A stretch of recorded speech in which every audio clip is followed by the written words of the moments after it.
Let's move on to recruiting. But specifically, I'm really interested in AI. Like, let's talk a little bit about AI. Yeah. I think it's absolutely fascinating what's going on now. And what do you think about this? Like, let's talk about the CV and the cover sheet. And you've got, you have people you're able to, let's be honest, right? I mean, you've got, let's say, ChatGPT or Jasper or whoever you use, doesn't really matter. But you can copy and paste the job description for a job in there. You can ask it to write or bespoke your CV. You can ask it to write a bespoke cover letter. Where are you on the value of a CV and a cover letter now?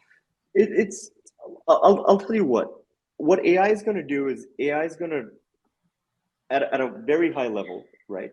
And AI is still evolving, including things like GPT. Their models constantly getting better. It only truly hit the mass market probably 6, 8, 10 months ago.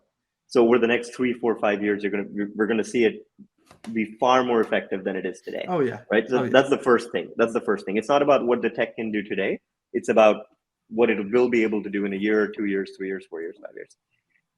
What tech is going to do is it's going to reduce a lot of the admin work that you do as a recruiter, updating your CRM, manually reading through documents to find keywords, writing emails and copying and pasting them 20 times. Like a lot of the mundane stuff we have probably done in our recruitment career, writing notes after after a phone conversation. All of that's going to get automated, right? Because it's going to listen to your audio, boop, it's going to like write a call log a lot better than the recruiter could actually do it, right? It's going to write notes a lot better. It's going to improve your emails, right? Based on emails that have worked or not worked, it's going to say, hey, Lewis, when you send this email and you use these words, you have gotten responses 10% more often than this other way you've been doing it. We're going to use that. But what AI is not going to be able to do, right? And you need to be a recruiter to understand this, is manage relationships, right? So what's going to happen is AI is going to increase the difference between the top consultants and like the mid-tier or like crappy consultants even more, right? Because in a hyper-specialized market, it's the top 1% of talent that makes even more money now and produces even more. Because what happens is their time is now purely spent what they're good at, building relationships, having conversations, and convincing folks. Because at the end of the day, executive search consultant or recruiter's job is a sales job. And every minute that salesperson is doing selling on a conversation and not writing email and not writing admin is another minute where you can produce revenue and not do admin. Yeah. So I think it's a huge game changer. So one of the big things you'd see over 3, 4, 5 years as the technology is more commercialized and more usable by your top consultants, you're basically going to see top consultants being able to produce 30, 40, 50% more revenue because they're able to spend 30, 40, 50% more time having conversations than doing admin. Because today consultants probably spend half their time doing admin. Even the best ones, or you try to outsource it. You get them a research assistant, or you're like, or you get them like an EA and stuff like that. You're not going to need that. Yeah. No, I'm all over that. So if you think about absolutely. I mean, while the tech does tech things, we do human stuff, right? Yep. I mean, I'm all for that. I want to spend as much time having a conversation with a human as possible because it's all people buy from people, and you're right. Yep. And the longer you're in the game for, like you think about the best recruiters that you know. They've been in the same space for a long time and they've got some good mates. And those good mates happen to be the head of talent acquisition at this firm or the CHRO at that firm.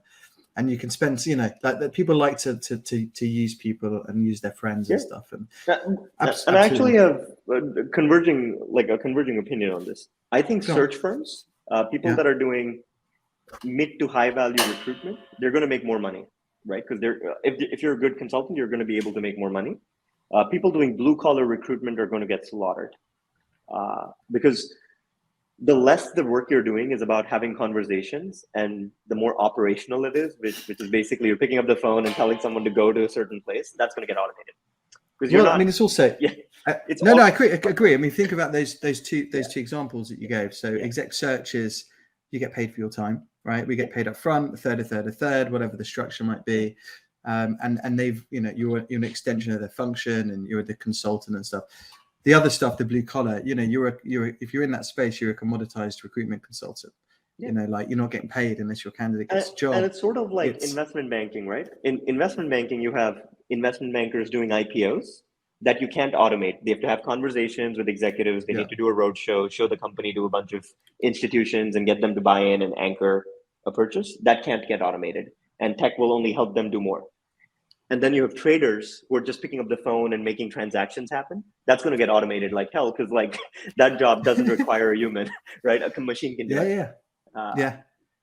It's massively I mean, it's infiltrating everything we do. And I think with recruiting, you're right. I mean, we use it loads, right, for a bunch of different things. I mean, even LinkedIn, and they've got some really cool stuff, so recruiters can spam potential clients more often with the drip email campaigns. If you were in an executive search firm, Lewis, I bet you're doing you generate executive search reports for your clients, right? Weekly, bi-weekly, monthly, whatever, right? You run a search, you're sending them 2, 3, 4, 5 reports.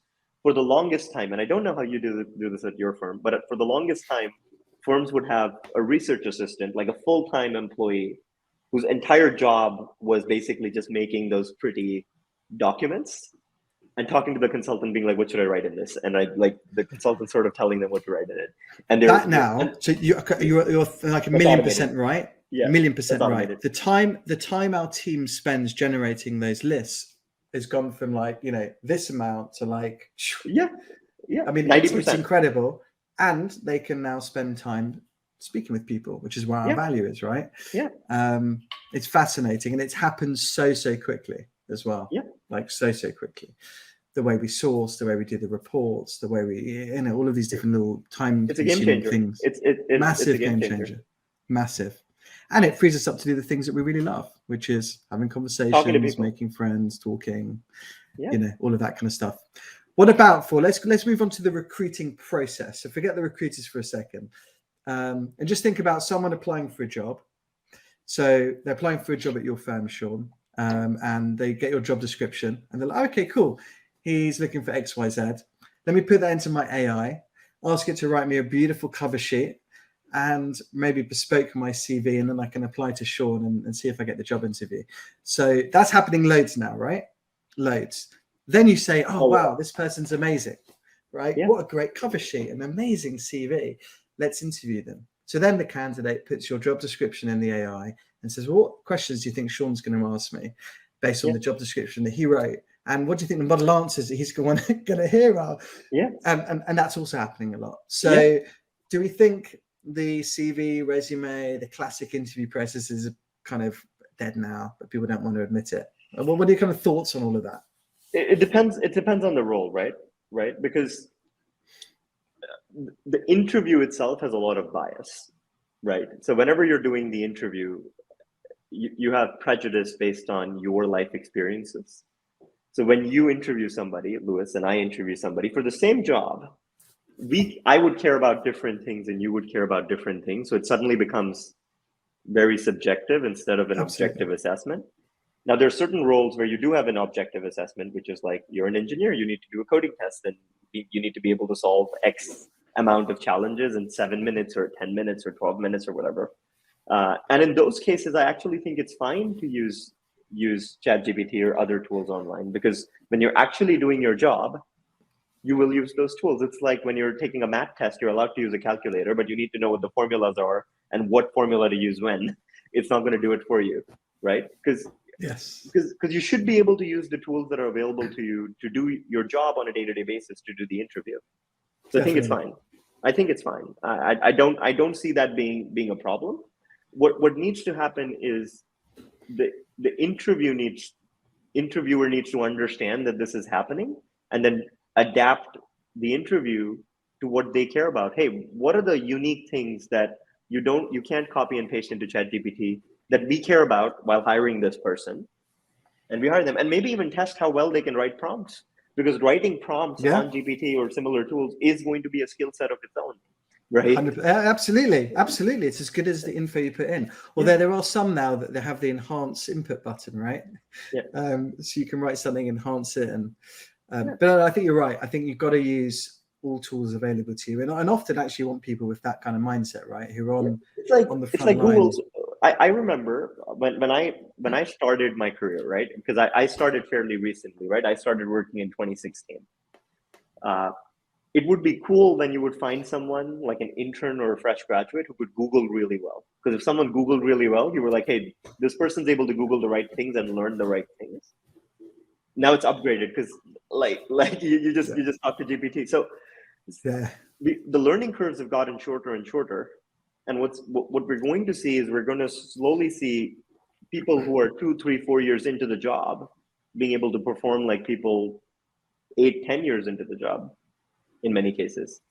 Or even absolutely, or freeze them up to all these tasks we talked about that for recruiters. Freeze them up to do the stuff that's important. Yeah, absolutely. Because the concept is no longer you start your career and you do grunt work for 5 years before you start doing real work. You just start doing real work because all the grunt work's automated. It's done. Yeah, I mean, who's going to hire them? Yeah, absolutely, absolutely. But for those hiring that aren't on the ball though, because there's a lot of folks. I mean, there's got to be. I mean, probably way more people that aren't up to speed on this stuff, right? There's some VP somewhere, VP of whatever they might be, who's like, chat what? GPT, or they've just heard about it in the news. And it's never gonna take off, But they're hiring. But people said that about Google as well. People said that about Google as well, right? Like 20 years ago. Yeah. Internet will never take off. Google will never take off. AI, you just hear it all the time. Right? You'd have people who wouldn't write emails and still send telegraphs for the first couple of years, and then be like, okay, this is really inefficient. Let's let's switch to emails, and we can't fax things up anymore. Right. No, I think it's great. I think this is the world we're in right now. Fact. It's only going to get better.